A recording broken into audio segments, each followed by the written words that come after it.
welcome back to another video. Today we are talking yet again about Tropical Storm Elsa.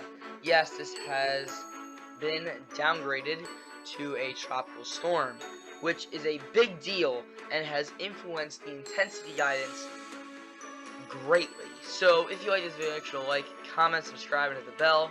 Now let's get right on into it. Starting off here with the cone, really hasn't changed other than now this is going to be a tropical storm throughout pretty much the rest of its lifespan before it gets demoted to a tropical depression. Global and hurricane models have seen a bit of a shift since this change happened.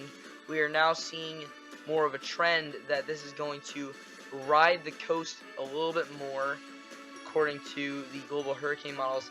Now, the GFS is still taking a more inland approach, but it still has it going further out to sea, which is a good thing, especially for areas that are more prone to tropical damage. Usually that is the furthest north, so if the northeast got any sort of strong winds, it becomes a whole other deal. We saw that with Isaias last year. Now, here's what's most important. Intensity guidance. Now, there is still the possibility that this re-strengthens into a Category 1 hurricane. But, since there was a little bit of downgrading in terms of winds, we now have eliminated the possibility of anything greater than that. So, we're breathing a huge sigh of relief at the moment, and the overall trend really isn't depictable at the moment, but at least we know that we are in the range of tropical depression to Category 1 hurricane. That is it.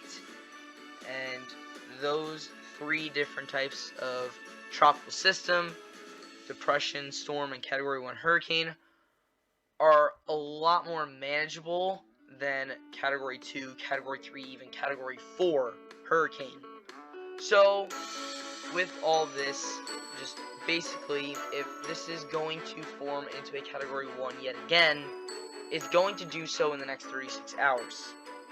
If not, I'd give it a very low chance of forming back into a Category 1 hurricane, and we can see right around here that there is a substantial decline in many models. That is 72 hours, which is right around when this should be making landfall in Florida.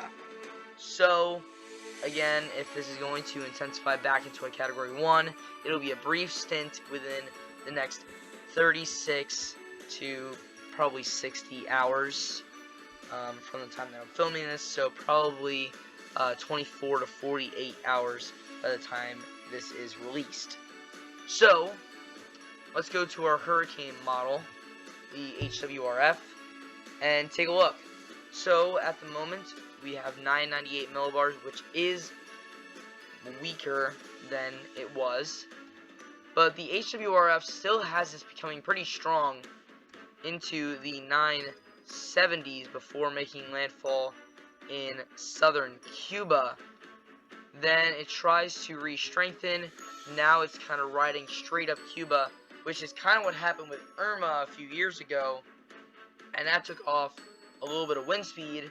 So, again, another factor here that is limiting the damage, especially here in the US. Now, this does try and re-strengthen up the coast of Florida, which is showing a much coastlier track on the HWRF model, and the storm splits right up the middle of Florida, comes back out into the Atlantic, and it starts to move out to sea, strengthening in the process, but also becoming more of a broad area of low pressure, which usually means that this is going to go either post-tropical or extratropical pretty soon after this point. This is Friday the 9th. So, what do you think is going to happen? Comments in the comment section down below, but that's all for today. Thanks for watching. I'll see you guys next time.